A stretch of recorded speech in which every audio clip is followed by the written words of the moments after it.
Hola niñas y niños, nos vemos en una nueva sesión de este taller Exploradores del Pasado del Museo de Concón. En una nueva sesión, esta sí es la sexta, ¿no? Como yo pensaba en la sesión anterior. Esta sí es la sexta sesión. Eso quiere decir que ya llevamos 6 cápsulas donde hemos estado hablando de los dinosaurios. Hemos hablado de su origen, su evolución, varios datos curiosos y nos queda una colita de ese tema con el que terminar hoy, para después hablar de algo muy importante para los dinosaurios, para nosotros y para nuestro patrimonio nacional, que tiene que ver con la riqueza paleontológica que tiene nuestro continente, el Cono Sur y por supuesto nuestro país. ¿Sabían ustedes que hay yacimientos paleontológicos que ustedes pueden visitar? Algunos se encuentran abiertos, otros tienen un aforo reducido en estos tiempos de pandemia, pero hay otros que son de fácil acceso, donde ustedes pueden ver en directo huellas de dinosaurios. Bueno, eso y más vamos a conocer en las próximas sesiones. Les decía yo que hoy vamos a terminar hablando de algunos datos curiosos sobre los dinosaurios. En la sesión anterior hablamos de datos curiosos sobre los dinosaurios carnívoros y cuáles eran los más terribles dinosaurios que nosotros podíamos encontrar. Y después hablamos de datos curiosos de unos dinosaurios que eran mucho más tranquilos. De hecho, nos quedamos con la invitación de ir a descansar como lo hacían ellos, ¿cierto? Que eran estos grandes saurópodos de cuello y cola larga. Que les contaba yo que en realidad pasan bastante tiempo de sus vidas relajados, ¿cierto? Y ellos aparentemente solo se levantaban a comer, a buscar algunas hojas y algunas plantas y luego volvían a su estado natural de reposo. Así que esa es una buena lección para las vacaciones que estamos teniendo por este momento. Bueno, en la cápsula de hoy vamos a ver algunos datos curiosos relacionados con los dinosaurios en general, pero sobre todo en relación con la literatura y el cine. ¿Es cierto todo lo que nos han contado las películas o todos los mitos que existen en torno a los dinosaurios? Bueno, les voy a compartir pantalla para compartir imágenes respecto del tema de hoy.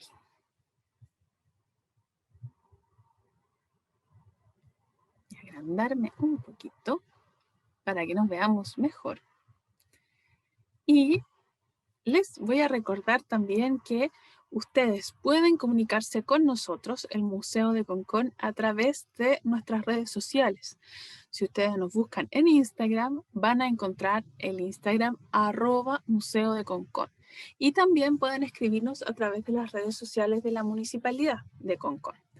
Para que sea más fácil y más directa la comunicación, hemos creado el hashtag Exploradores del Pasado MSC.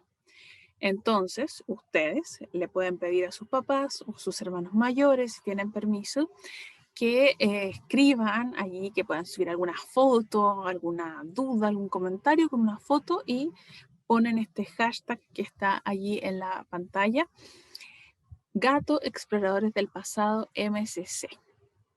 Y si tienen dudas, observaciones, comentarios, sugerencias, por ejemplo, Andrea, quiero que hables de este tema en particular, aquí estamos felices de recibir sus comentarios, felices de saber que nos ven, nos escuchan y que también nos van a ir a visitar cuando se restablezca la situación del país, ¿cierto?, con la pandemia, sobre todo porque estamos trabajando en renovar la museografía. ¿Qué es renovar la museografía?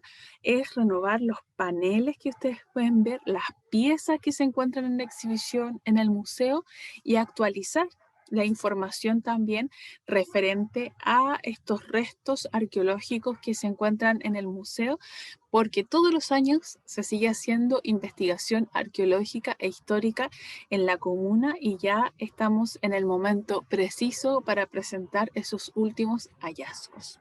Gracias a ustedes, el museo tiene área histórica, área arqueológica y sobre todo gracias al interés de los más pequeños, siempre estamos compartiendo con ustedes información paleontológica. En las futuras cápsulas vamos a hablar, les decía yo, de dinosaurios chilenos, dinosaurios sudamericanos y dinosaurios chilenos. Pero también en la colita que nos queda de este taller vamos a hablar de arqueología de la comuna de Concón. Porque se los digo y se los repito siempre, Concón tiene una gran riqueza arqueológica. Y ojalá que todos ustedes lo sepan para que le puedan contar no solo a sus amigos, que a lo mejor no lo saben y que viven en la comuna, sino también a compañeros, amigos, primos, tíos, que de repente vienen a visitar esta zona y que no debieran quedarse con la duda respecto a todo el patrimonio arqueológico que tiene Concón. Así es que entonces, hashtag Exploradores del Pasado MCC, y nos estamos viendo no solo a través de las cápsulas, sino también a través de las redes sociales. Terminando entonces nuestras cápsulas sobre datos curiosos sobre los dinosaurios. Vamos a hablar de la relación con el cine y la literatura. Miren, esa imagen es una imagen original de un cuento para niños del 1800 y algo, o sea, casi por ahí hace unos 200 años atrás.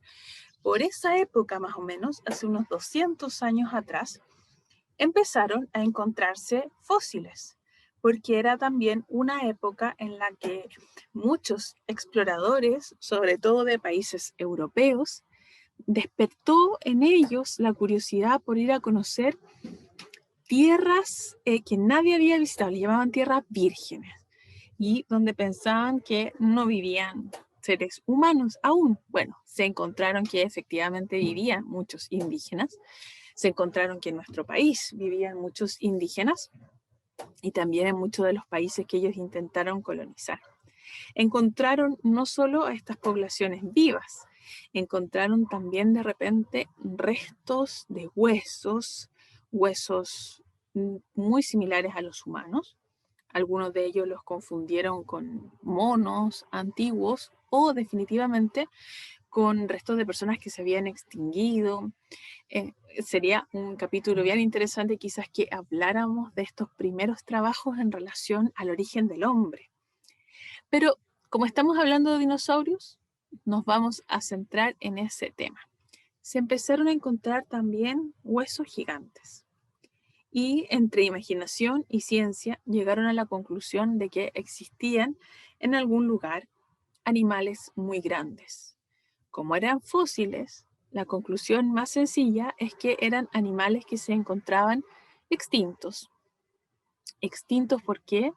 Quizás porque Dios había acabado con ellos en el diluvio universal, por ejemplo, que era una historia bastante reconocida en las comunidades católicas de estos países como Inglaterra, por ejemplo, Francia, España, ¿cierto? Animales que habían muerto entonces en este diluvio, o quizás, ya que estaban visitando terrenos tan exóticos y tan desconocidos, animales que vivían en algunas islas ocultos, por ejemplo, en la Polinesia, abandonados, por así decirlo, por la civilización. Y en esta historia de niños, ya ven ustedes ahí que va Master Tom, ¿cierto? Que es como el instructor de este niño que no va muy feliz a ver los dinosaurios, ¿cierto? A conocer reptiles antediluvianos. Reptiles, ya ven ustedes que habrían existido antes del diluvio universal. Esa teoría se ha perpetuado durante muchos años. Y hasta el día de hoy se piensa que quizás los dinosaurios, una buena parte puede haber muerto a propósito de la caída de un meteorito, pero también eventualmente murió en algún tipo de diluvio como el que se describe en la Biblia. Y fíjense que ese razonamiento no está del todo equivocado, por más que la comunidad científica se incline por la idea de que la gran extinción de los dinosaurios ocurrió en relación con la caída de un meteorito. Y yo les voy a contar por qué. Vamos a hacer una relación. Dijimos antes que los dinosaurios vivieron entre 230 a 65 millones de años, en 3 periodos geológicos. Bueno, las especies de reptiles terrestres que empezaron a aumentar su tamaño para convertirse en los dinosaurios que nosotros conocemos, no vivieron todos en esta era de los dinosaurios. Muchos de ellos surgieron a principios del periodo, por ejemplo, y hacia el periodo Jurásico ya se habían extinguido, porque no lograban adaptarse a distintos cambios, porque ocurrían también, por ejemplo, actividad volcánica en algún sector del planeta y acababa con todo este grupo, por pequeñas situaciones geográficas particulares y muy específicas que hacían que algunas especies fueran desapareciendo. Entonces, efectivamente, no todos los dinosaurios murieron por la caída de un meteorito. Algunos lo hicieron antes por otras circunstancias, a lo mejor fueron depredados hasta el cansancio, a lo mejor los vegetales o los animales que ellos consumían desaparecieron de la faz de la Tierra y también en algunas ocasiones el vulcanismo, por ejemplo, las erupciones volcánicas, inundaciones, terremotos, maremotos, pudieron acabar con algunos de estos animales, que es un escenario mucho más similar a esta idea de un diluvio universal. Bueno, estos primeros fósiles que se encontraron, como les decía yo en la cápsula anterior, a veces se encontraban mezclados. Entonces, aparecían huesos de dinosaurios distintos, mezclados que parecían que hacían como un solo fósil. Eso llevó a que los dinosaurios fueran representados en algunos casos de forma poco precisa, poco acuciosa a lo que se piensa que son ahora estos dinosaurios. Ahí vemos una representación de una película de los años 50, donde no solo se muestra un T-Rex bastante gordo, ¿cierto? Sí, las manos pequeñitas, muy bien representadas, pero fíjense que además se pensaba que habían convivido con los seres humanos. Bueno, todas esas ideas que nosotros vemos que van surgiendo y se van corrigiendo a lo largo de la historia tienen que ver con un enriquecimiento del conocimiento que tenemos sobre los dinosaurios según avanza la investigación, según se encuentran nuevos fósiles y también según se van analizando los restos de huesos, de fósiles, de improntas como las pisadas, por ejemplo, y de los dinosaurios que se encuentran en los laboratorios, pero también donde se van haciendo estudios que a veces son un poco invisibles, parece que no se estuvieran haciendo, pero son muy importantes y que tienen que ver con comparar la vida de los dinosaurios con animales que viven en el presente. Se estudia lo que yo les comentaba en la cápsula anterior, que tiene un nombre como extraño, se llama fisiología y etología, o sea, cómo funciona el cuerpo de animales que viven en la actualidad y que podrían haber tenido un estilo de vida similar al de los dinosaurios. Y por otra parte, cómo era su comportamiento. Entonces, para caracterizar, por ejemplo, cómo habría sido el desplazamiento de los dinosaurios de cuello largo, con esos cuellos largos, largos de varios metros, ¿cierto? Que separaban la cabeza del corazón y la cola, ¿cierto? Del corazón. Se estudian animales que a lo mejor son muy pequeñitos, pequeños reptiles, ¿cierto? Que viven en la actualidad, pero que en cuanto a la proporción de su cuerpo es muy similar.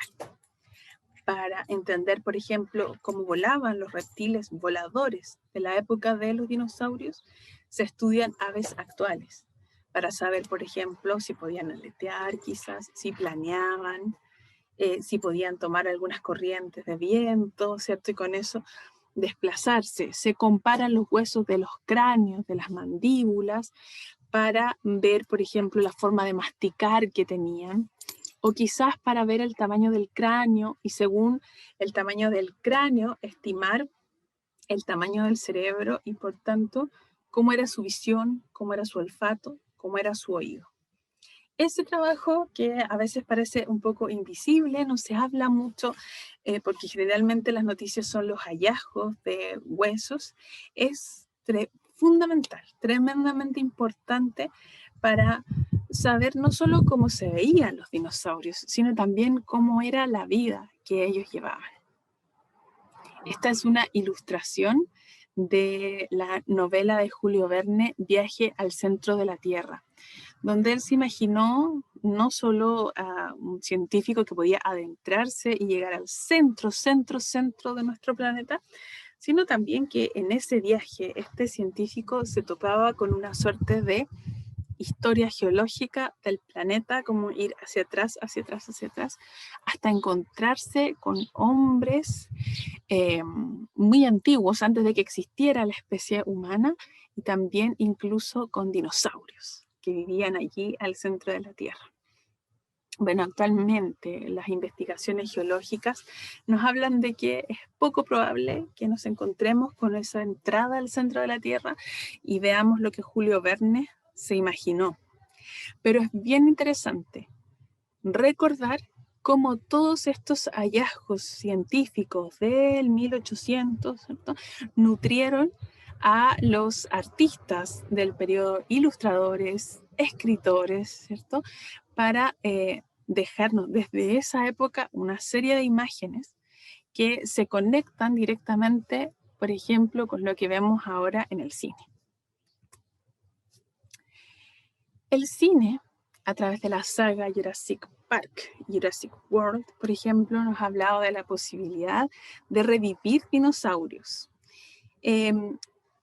Lamentablemente, la ciencia no respalda mucho esta teoría, partiendo por la idea de que recuperar ADN de dinosaurio a partir del ámbar, que es una resina donde han podido quedar atrapados insectos, ¿cierto? En la película se muestra como un zancudo pica a un saurópodo y queda atrapado en ámbar, y los investigadores sacan después sangre de este zancudo. La verdad es que el ADN de tal antigüedad, estamos hablando de millones de años, más de 65 millones de años, no se encontraría en las condiciones apropiadas como para poder copiarlo. Por lo tanto, sí sería factible, como se muestra en las películas, ir, por así decirlo, parchando ese ADN con restos de otro animal. Pero entonces el ADN que se usaría para revivir estos dinosaurios no nos daría al animal tal como fue, sino más bien nos daría unos híbridos usando animales actuales como, por ejemplo, anfibios o reptiles actuales. Por otra parte, se considera que no sería posible encontrar algún animal nodriza, ¿no?, cuidador, ¿cierto?, de los huevos de estos dinosaurios que la verdad es que fuera capaz de cobijarlos, de mantener su temperatura y luego de darles cierto respaldo, no solo físico, sino también emocional a las nuevas crías. Así es que lamento decirles que por el momento esta idea de dinosaurios que son traídos al presente a partir de la genética no parece ser viable, como sí lo es en el caso de la megafauna, pero esa es otra historia. Bueno, yo les contaba que los investigadores que salían, sobre todo de Europa, ¿cierto?, y que querían conocer tierras extrañas, se empezaron a encontrar con estos grandes huesos de dinosaurios. Y eso nutrió mucho su imaginación. Pero antes de ellos, poblaciones locales en muchas partes del mundo, sobre todo en Asia, encontraron estos huesos de forma anticipada y se imaginaron que fueron no dinosaurios, sino dragones. Si ustedes pudieran revisar algunos libros o tratados sobre medicina tradicional china, encontrarían preparados que se hacen con hueso molido de dragón. Claro, habían sectores donde se encontraban restos de dinosaurios, se encontraban grandes trozos de hueso, pero a ellos les parecían que eran dragones. Y a muchos yo creo que nos encantaría encontrarnos con un dragón, incluso quizás tenerlo como mascota, o por último ser amigo de estos dragones, ¿cierto? Y esos huesos han sido una fuente de inspiración para novelas, películas, series, canciones, personajes, cómics, que hasta el día de hoy viven en nuestro imaginario popular respecto de los dragones. Si ustedes se fijan, la representación física de los dragones es muy similar a la de los dinosaurios. Piel gruesa, ¿cierto? Incluso como placas dérmicas en algunos casos, o sea, como placas, como cuando la piel se engruesa para protegerse del ataque de otros dragones. Les podríamos poner alas, como los reptiles voladores, una cola, como la que vemos en los diplodocos, y estos cráneos potentes, con potentes dientes, ¿cierto? Y cuernos como el carnotauro, por ejemplo, formando imágenes bastante siniestras.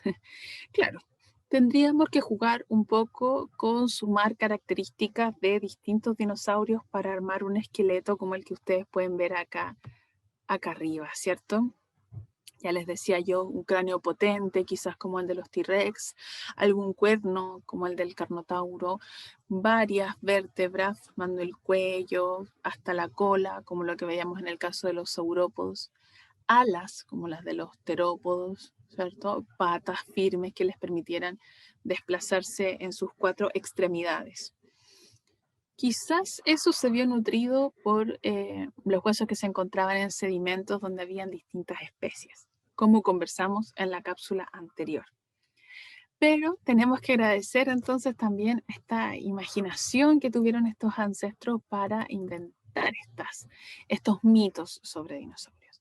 Yo les hablaba de que en China entonces existe esta idea de los huesos de dinosaurio que son de dragones. Pero fíjense que si uno busca mitos y leyendas tradicionales de nuestra zona, hay una que no es tan lejana ni tan desconocida por ustedes. Seguramente más de alguno la ha escuchado, incluso puede haber visto esculturas si ha viajado al sur de nuestro país, y es la historia de Tren Tren y Cancay Bilú, que viene de la cosmovisión mapuche y que nos habla de dos grandes animales, en este caso dos grandes serpientes, que buscan mantener un equilibrio con el entorno. Y yo les voy a contar un poco la historia. Obviamente ustedes pueden encontrar a veces en los libros del colegio, libros de texto del colegio, si buscan también mitos y leyendas mapuches, por ejemplo, pueden buscar en YouTube, hay animaciones muy bonitas sobre la historia de Tren Tren y Kaikai Bilú, pero yo les voy a contar los principales detalles de esta historia para demostrarles que muy cerquita de nosotros, pueblos originarios hablaron de grandes animales que dejaron su huella en el paisaje, huellas que podemos ver hasta el día de hoy. Si ustedes se fijan acá en el mapa, vemos Chile hacia el sur, en la región de los lagos, provincia de Yanquihue, ¿cierto? Vemos que tenemos por arriba a Puerto Montt y después tenemos a la Isla Grande de Chiloé. Se dice que hace muchísimos años esa parte de Chiloé estaba unida al continente, o sea, era como un solo bloque. Actualmente muchos de ustedes han tenido la posibilidad quizás de ir a conocer Chiloé y se han movido, ¿cierto?, por este mar interior que se forma y se habrán dado cuenta que es un lugar separado, ¿cierto?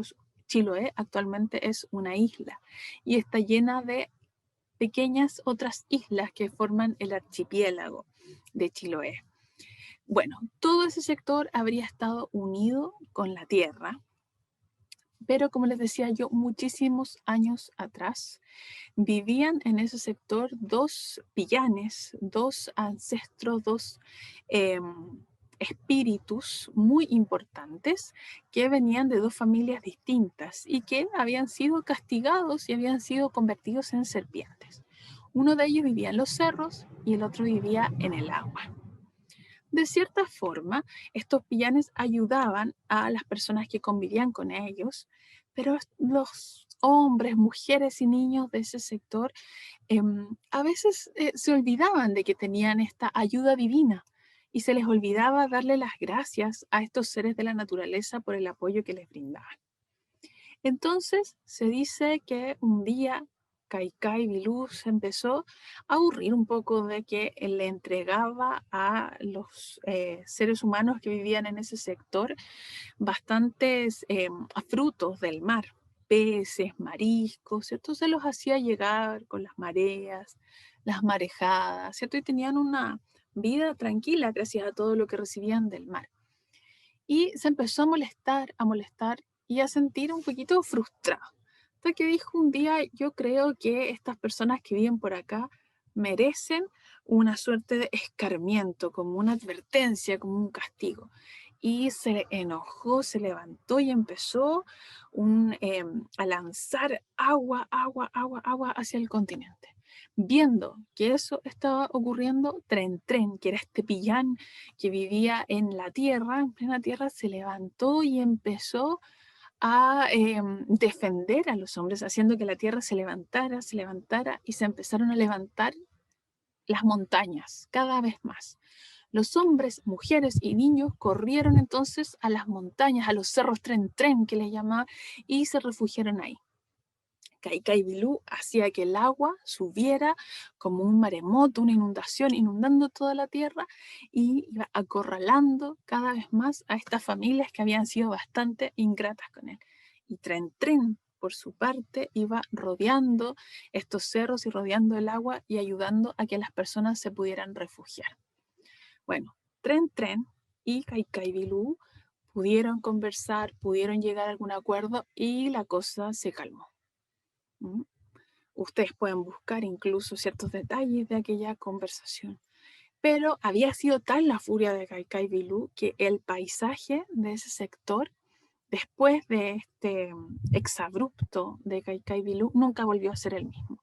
El agua quedó rodeando la isla grande de Chiloé y Tren Tren, por supuesto, protegió esa zona para que se pudieran refugiar allí las poblaciones de personas que en ese momento ya se habían arrepentido bastante de su mal comportamiento, de ser desagradecidos y decidieron no olvidar nunca más todos los favores que Kaikai Vilú les daba desde la tierra. Bueno, pasaron varios años, harto tiempo más, bastante tranquilos, y fíjense que los hombres, mujeres, niños, se les volvió olvidar que tenían que ser agradecidos con el mar y con la tierra. Y en ese entonces le tocó a Tren Tren pegar una advertencia que tuvo que ver con la activación de distintos volcanes y de temblores y movimientos terrestres para que la gente que vive en ese sector no se olvide que los espíritus de la tierra también están allí cumpliendo su misión, así como Kaikai, que desde ese momento tuvo mala fama, por así decirlo, de ser bastante cascarrabias y por eso fue muy respetada y muy honrada. Tren Tren también quiso recordarles a las familias que vivían en ese sector que también se encontraban viviendo bien gracias a los beneficios que Tren Tren desde la tierra les podía dar. Bueno, Tren Tren y Kaikai en una eterna conversación y en un eterno diálogo se mantienen un poquito a raya, por así decirlo. Se consuelan, se entienden y si una se enoja mucho, la otra sale a proteger a estas familias y viceversa. ¿Cierto? Kaikai tiene la fuerza del agua para calmar este vulcanismo y va dejando en los lagos, fíjense, así como repartido un poco de su poder. Así es que esa es una historia que nos viene a nosotros desde la cosmovisión mapuche sobre grandes animales que han moldeado el paisaje actual, que en este caso se han relacionado directamente con los primeros pobladores, con hombres, mujeres y niños que los vieron directamente. ¿Habrán sido Tren Tren y Kaikai dinosaurios? La verdad es que eso es una incógnita que nos queda a nuestra imaginación. Ojalá pudiésemos preguntárselo. Ahí vemos una representación incluso de Kaikai, Pillán del agua, y Tren Tren, Pillán de la tierra. Bueno, chicos, con eso me quiero despedir de la sesión de hoy. Como siempre, les recuerdo que pueden compartir con nosotros sus dudas, sus comentarios, sus sugerencias y los dibujos. Sería muy lindo que nos pudieran compartir algunas imágenes de Tren Tren y Kaikai Bilú, cómo ustedes se imaginan que fue esta pelea, y la pueden subir entonces a redes sociales, o a lo mejor no la pelea, ¿cierto? A lo mejor cuando se pusieron de acuerdo y se arreglaron e hicieron las paces entre todos. ¿Ustedes sabían que hay personas que dicen que el Cerro Mauco es un cerro Tren Tren? Y que a lo mejor es un cerro que subió su altura en la costa, cuando algún pillán muy parecido a Kaikai Bilú vino a recordarles a los primeros habitantes de Concón que no estaban siendo lo suficientemente agradecidos con este espíritu del agua. Quizás se pueden inspirar en esa historia para hacernos un dibujo y compartirlo entonces a través de redes sociales con nosotros usando el hashtag Exploradores del Pasado MSC. Nos vemos en una próxima sesión. Muchas gracias por compartir con nosotros. Que estén muy bien.